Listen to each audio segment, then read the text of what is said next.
Hello learners, welcome back to Learner's Galaxy. It's day 11 and today we are going to master HLOOKUP in Excel. So today's target is understanding HLOOKUP. So let's jump into it. HLOOKUP stands for horizontal lookup.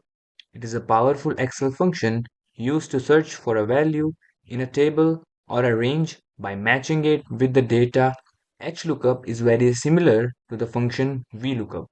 While vlookup searches vertically in a column, HLOOKUP searches horizontally in a row. So let's first understand syntax of HLOOKUP. First, the lookup value, the value which you are searching for, which can be text, number, or a cell reference.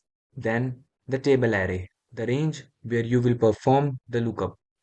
The range must start with the row containing the lookup value and should include the row from which you want to return the result.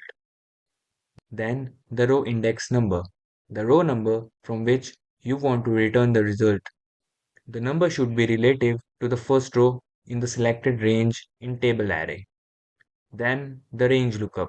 Here we can put either false for an exact match or true for an approximate match. So let us find the price of the phone using HLOOKUP.